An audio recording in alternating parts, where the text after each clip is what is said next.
Le vieux cordonnier de Charles Dickens. Une nuit avant de s'endormir, le vieux cordonnier fit cette prière. Seigneur, je t'ai servi du mieux que j'ai pu, et me voici aujourd'hui au crépuscule de ma vie. Avant de partir, j'aimerais t'accueillir dans mon humble demeure.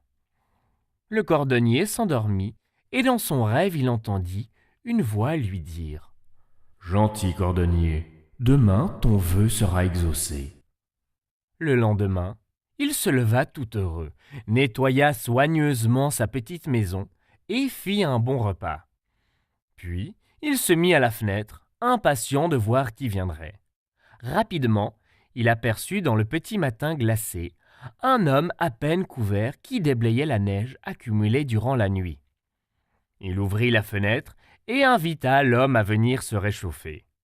Il le fit s'asseoir devant le poêle et lui versa une tasse de thé fumante. Après s'être réchauffé, l'homme repartit travailler.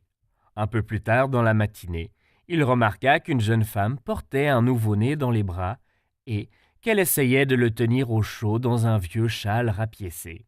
Il ouvrit rapidement la porte et courut les chercher pour les conduire chez lui. Il servit à la jeune femme une partie du repas qui cuisait dans le four et le reste du thé. Puis, il fouilla dans un coffre, en sortit des vêtements et les lui offrit. La jeune femme s'en recouvrit et, pleine de reconnaissance, reprit son chemin. Le cordonnier rangea la vaisselle lorsque quelqu'un frappe à la porte. Il ouvrit le cœur battant, mais sur le seuil, il n'y avait qu'un enfant poursuivi par un marchand rouge de colère qui criait « Rends-moi mon pain !» Le vieux cordonnier calma le marchand, paya le pain et invita l'enfant à entrer. Il lui servit le reste du repas et, au moment du départ, il lui tendit un beau morceau de pain. L'enfant retourna chez lui, chargé de son précieux fardeau. La fin du jour arriva vite et le vieux cordonnier fut rempli de tristesse. « Le Seigneur n'est pas venu aujourd'hui.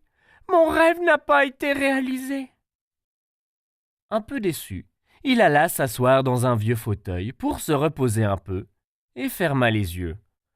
Lorsqu'il les réouvrit, une lumière resplendissante illuminait la pièce et dans cette lumière souriaient l'enfant, la femme et son nouveau-né, et l'homme qui ramassait la neige.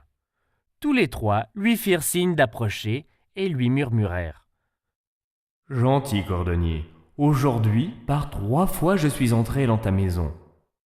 Mais j'y étais déjà venu, car à chaque fois que tu as reçu quelqu'un, c'était moi que tu accueillais. »